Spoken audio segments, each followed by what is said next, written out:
Hi, my name's Kelsey Lathrop. I'm marketing lead at Printcom, and I'm joined today by Stephen Naughton. He's a campaign architect at Printcom. Steve, thanks for joining me. Hey, thanks, Kelsey. We're going to be talking today about customer lifetime value and how people can increase that value.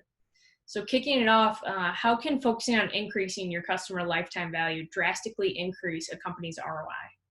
Sure. So to understand how we can increase it, we kind of first need to understand what it is, right? Very simple concept. Customer lifetime value is basically just total purchases made over the course of a relationship with a particular client, right? So a lot of organizations can and do analyze this easily on the macro level, right? CRM systems, point of sale systems can spit out metrics like average cart value, average purchase frequency, and many other things like that. But today's topic and what we really want to focus on in our conversation is really trying to get more into the micro level, right? How can we look at our customer database on a more finite level, segment it to really tailor our message? So how can we think differently, act differently, speak differently to these different subsets of our database to not only drive sales, but really establish more authentic relationships with them? That make sense? Yeah, that makes sense. And when they're looking at evaluating their customer lifetime value, what metrics should a company look at? Yes, great question. So there's many to consider, right? And I'm sure if you talk to 5 different people, you'd probably get 5 slightly different answers. And I said before, your point of sale or CRM software probably have some really good tools to start with. However, the deeper you dive into data science and modeling and all the fun stuff like that, the more you discover there's always more that can be done. There's always more that can be learned about your customers. For the sake of this short video, we're going to start high level at RFM.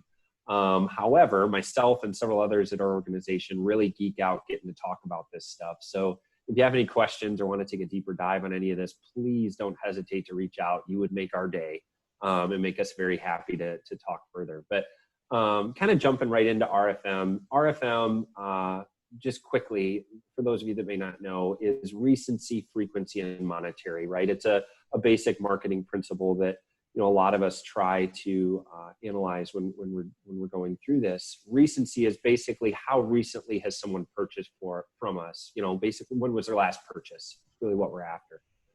Frequency is how often does this customer purchase from us, right? How frequently are they purchasing?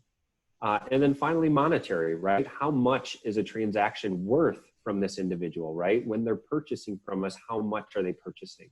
All 3 of those components together make up RFM and are vital in increasing customer value. So based on your organization, though, some are lucky they can toggle, all 3 of these, but some can't. Some can only toggle 1 or 2 of those. Some organizations and some businesses and industries have fixed buying patterns that you're not going to be able to get around with your frequency, right? But you can establish your recency and your monetary, and we'll talk more about that in a moment. All right. And do you have any examples that you could share with us, Steve, where companies were utilizing these? Sure. So we'll kind of do one for each if we could. Example number 1 is recency, right? So we're just going to kind of go in order. Recency is, I would look at this almost as like a lapsed customer win-back campaign or a risk of churn campaign. And kind of an interesting distinction between the 2 of those, and maybe a topic for another video, Kelsey, is lapsed customers are folks that have truly fallen out of a buying cycle with our organization, right? These are folks that no longer shop with us for one reason or another. They've moved out of our market, or they started shopping with a competitor, or whatever the case may be, right? A risk of churn customer, and the interesting distinction here is they're still customers. They're still buying, but we fear that they could lapse for one reason or another. We may see their frequency or cart value drop, or there may be another piece of demographic information that concerns us, right? We'll dive more into that in a moment. But once you really start getting into some of the higher level statistical analysis, there's red flags that can go off before the cart starts reflecting it, right? So anyway, more on that, and probably another video coming on that, but that would be the example I'd give on recency. Example 2 would be, frequency. And the example I like to pick on for this one is like hair cutting or like hair salon, franchises or standalones. If I were a marketing manager for a hair cutting chain or even just a local salon, I'd look hard at frequency. If we determine that the average customer should come in every 5 to 6 weeks or 4 months during COVID, right?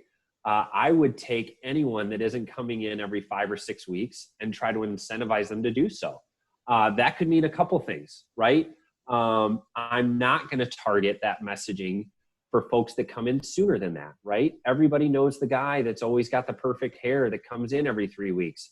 Probably don't need to try to increase his frequency, right? His frequency is already there. Let's not waste our marketing dollars on a battle that's already won, right?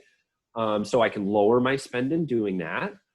And I can sufficiently tailor my message for a better piece of communication to both groups, right? So the 5 or 6 week group, I'm going to try to get them in sooner, closer to their, first purchase. The 3 week guy, I'm probably just going to upsell and cross sell, some various products and try to increase my, my average cart value. So what we're trying to do with frequency is really attempt to steer the purchase pattern of the consumer by inviting them back a few days earlier every time. Let's just step them forward a few days every time to get them on that shorter buying cycle, right? And then finally, example 3 for monetary. A good example of this would be coupon value in a retail environment, right? Anybody that's been around, national retailers, even local retailers are becoming more savvy with this, is coupon sending. So the example I'm going to give is probably a bad one, but it's the only one I've got, right? Think of a boot manufacturer serving up messaging, selling related items like socks or a matching belt, right? The goal here is not to simply sell them something extra, right? Though as marketers and salespeople alike would all agree, a bigger cart is better for everybody. But as marketers, we're tasked with trying to add value to the relationship, right? We want to add value to that consumer so they don't think we're just trying to peddle them a bunch of merchandise. So the example and the horrible graphic that we share in many of our webinars is a young lady's cart buying a piece of swimwear, and a parka was served up as a related item. Ladies and gentlemen, if you serve up a parka as a related item to swimwear, you have missed the target. I'm so sorry to break it to you, but you have missed the target. So I hope those examples help, Kelsey. If you need more info, just let me know. That makes sense. Thanks, Steve. I'll be sure not to serve up those parkas. And please don't. Yeah, please don't. And now, taking what you just shared in some of those examples, how can you apply those methods to a direct mail campaign? Sure. So direct mail, specifically with the usage of variable data print, allows us to highly customize our messaging and offers to subsets of our database or even individuals in our database, right? We've done some cool case studies for both. I'd recommend you checking those out. We like to get people to arrive using this analogy of almost pulling levers to drive sales, right? We can change our offer, we can change our messaging based on our segment. We know what works, and we know what levers work with each group to really drive that. So I'd like to actually answer your question with a few questions if I could. First question is always, what am I trying to accomplish, right? Am I trying to win back a lapsed customer? Am I trying to upsell or cross-sell an existing customer? Am I trying to increase purchase frequency? What am I trying to do from an organizational standpoint, or from an objective standpoint, I should say? And then the second question I'd ask that kind of dovetails off that is, what does my customer care about that also aligns with that, the answer to that first question, right? What does my customer care about? Is it products, services, offers, causes, right? In today's, day and age, causes are a big deal. These can all be found in your data.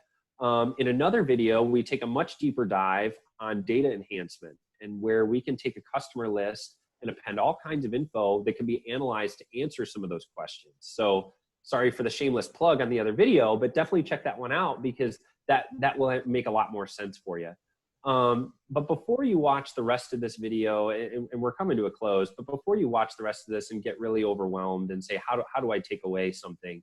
I really like, and we as an organization really like to encourage folks to kind of take the crawl, walk, run methodology, right? I have a toddler myself. I have another little guy on the way here that's due next month. Crawling, walking, and running are all, things that my little guy has learned in the last 2 years. Crawling is, kind of to use the example, is like, let's just start measuring, right? Let's just see what our marketing is doing for us right now and what our offers specifically are, performing best for us. And then second, and maybe even more importantly, is let's perform a basic segmentation analysis to understand, at least on a high level, what segments exist in our customer data. All store owners, right? We work with large franchise organizations that have hundreds, if not thousands of locations, and everybody has an opinion on what their customer database looks like, right? They have their big spenders, they have the adult trick-or-treaters, they have everybody else, right? But let's mathematically look at that. Let's figure out mathematically what our segments look like, and then we can have a much more structured and what's the word I'm looking for? A much more structured and much more, methodical way of arriving at a better result, right? And then so once we've crawled, now we're going to walk, right? Let's assess the impact of our offers. Let's measure our redemptions. Let's measure our margin or sales. Let's measure our margin rates. Let's start measuring all this stuff to see what's working and what's not working, and maybe what can be improved upon, right? And then finally, once we've gotten through that, let's run, right? Let's develop a plan to use the information we've learned to drive relevant, personalized communication and more advanced modeling, right? And that is step 3 for a reason. It's, you can get pretty deep in the weeds on that last step. So that's what I have, Kelsey. I hope that helped. No, it definitely did. Thank you, Steve. And if someone has questions about that, or they want to talk more in depth or start analyzing their customer lifetime value, or looking at doing some direct mail campaigns around that, how would they reach you? Sure. So first and foremost, I know that in today's landscape, everybody wants to learn before they reach out to somebody. So I'd like to first start by giving our website information, printcom.com, printcomm.com. It's going to splash up on the screen here in just a moment. But there's a wealth of resources out there, videos just like this one, case studies, different resources for you to help you understand that. And then at the point you're ready to chat, like I said, we geek out talking about this stuff. So if you want to give us a call, 810-239-5763 or snaughton@printcom.com. We'd love to, field any further questions you have. Great. Thank you so much, Steve. Hey, thank you, Kelsey. Have a wonderful afternoon.